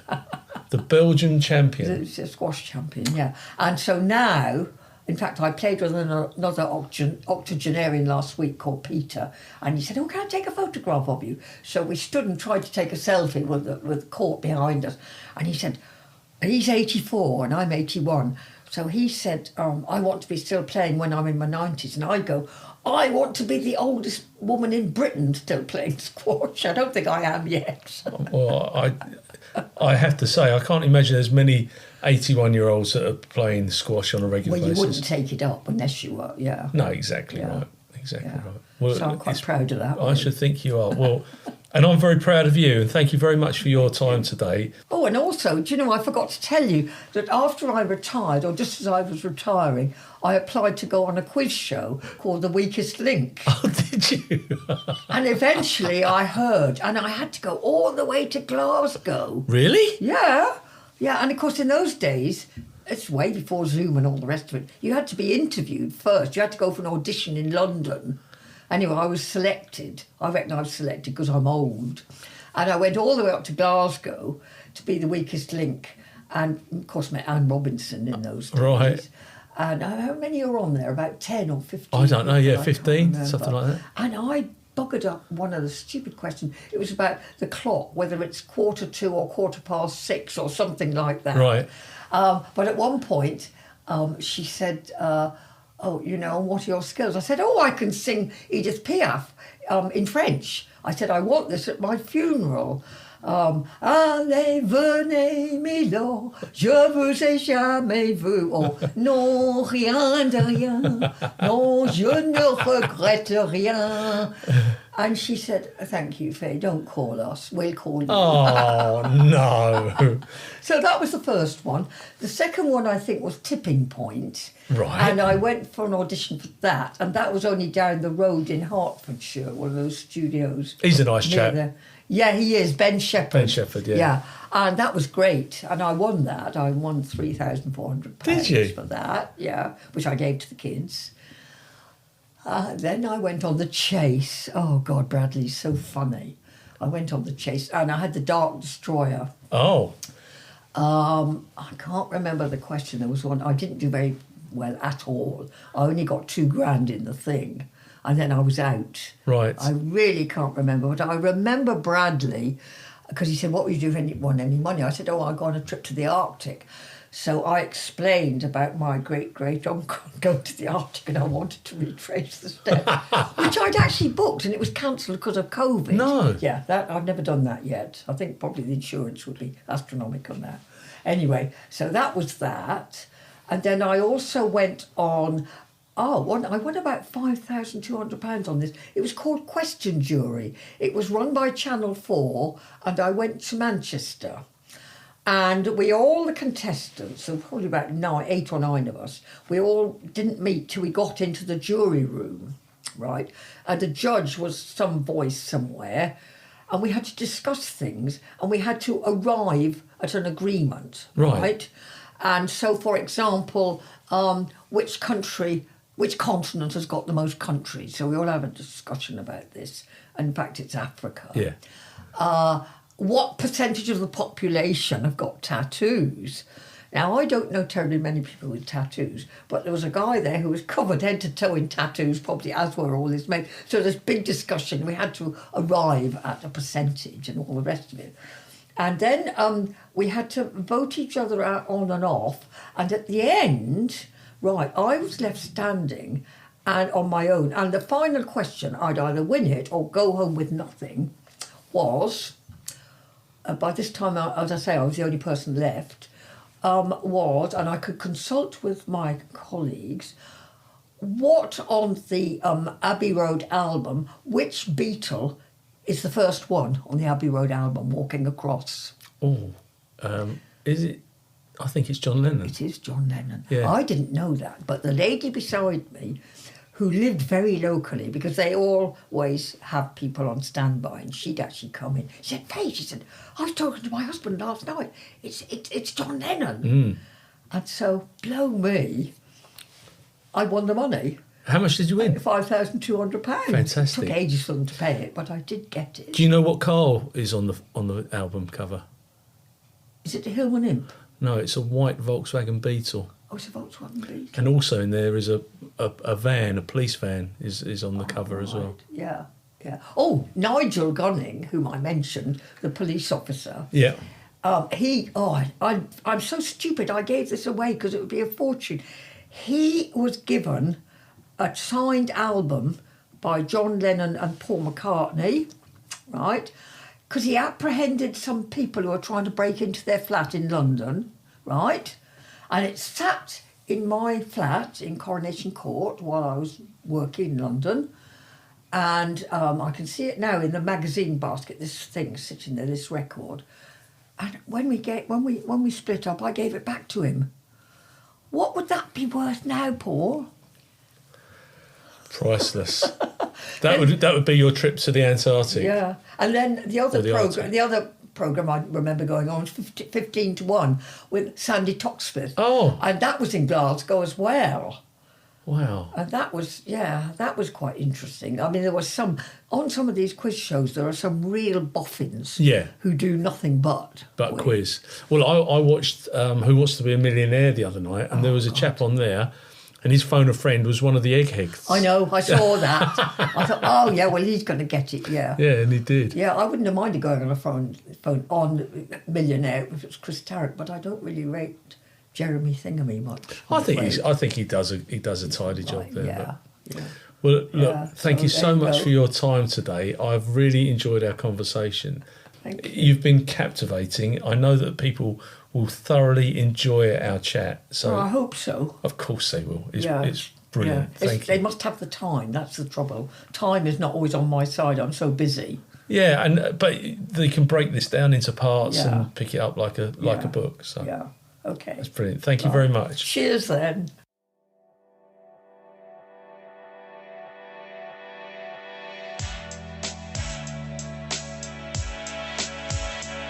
Thanks so much for listening to this episode of Paul Mulleary's X-Job Downloaded. Please like, follow and share with all your friends. Your support is absolutely invaluable and makes a real difference to me as a podcaster.